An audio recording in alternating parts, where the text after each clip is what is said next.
মনে পড়লো খাজা গরিব নওয়াজ নিজে বলছেন হাদিসটা, বলেন এরকমই নবীজির সামনে এরকম সাহাবারা বসে আছে, এক সাহাবা জিজ্ঞেস করছিলেন ইয়া রাসূলুল্লাহ ইশক কিয়া, ভালোবাসাটা কি? এই প্রশ্ন যখন করলেন পিছনে শেরেফুদ আলী বসেছিলেন একটা গমের ক্ষেত, একটা ধানের ক্ষেতের মধ্যে, অর্থাৎ শস্য ক্ষেতের মধ্যে আমার নবী বসে সাহাবাদের সাথে গল্প করছিলেন, কথা বলছিলেন। ওই মুহূর্তে যখন প্রশ্ন করা হলো হুজুর ইশক কিয়া হে, ভালোবাসাটা হাকিকতে কি, তখন আমার নবীর কাছে প্রশ্ন আসার আগে পিছনে শেরেফুদ আলী বসা ছিলেন, তিনি আহ বললেন, বলার সাথে ওই শস্য খেতে আগুন ধরে ওই শস্য ক্ষেত ছাই হয়ে গেল। আমার নবী বলেন জিসকে দিল মে ইতনা ইশক है आह निकल से आग लग जाता है, যার অন্তরে এতটুকু প্রেম আছে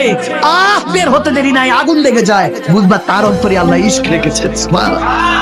তার অন্তরে প্রেম রেখেছেন। খাজা গরিব নওয়াজ বলতেছে ফির ভি তুম সুননা চাহতে হো, জানতে চাও যে প্রেমটা কি, তাহলে শুনো, যখন তোমার প্রেম হয়ে যাবে আল্লাহর সাথে রাসূলুল্লাহর সাথে, তখন তোমার দুনিয়ার খেয়াল, দুনিয়ার ऐश ও আরাম, দুনিয়ার শোহরত, ইজ্জত, দৌলত, নারী, বাড়ি, গাড়ি, এই যত রকমের দুনিয়ার জিনিস আছে, তোমার কাছে আর সেলিব্রিটি ভালো লাগবে না, পপুলারিটি ভালো লাগবে না, ফলোয়ার্স নিয়ে তুমি চিন্তা করছো, কমেন্ট বক্স নিয়ে চিন্তা করছো, এগুলো আর ভালো লাগবে না। খাজা গরিব নওয়াজ বলতেছে দুনিয়াদারি আর তোমার ভালো লাগবে না, তোমার কাছে শুধু আখিরাতের চিন্তা আসতে থাকবে, রব্বানা আতিনা ফিদ দুনিয়া হাসানা, তখন দুনিয়াটা তুমি সুন্দর করার জন্য ব্যস্ত হয়ে পড়বা, নামাজ দিয়ে, ইবাদত দিয়ে, কুনুতে তাআত দিয়ে, মহব্বত দিয়ে তুমি এই দুনিয়াটাকে আবাদ করবা।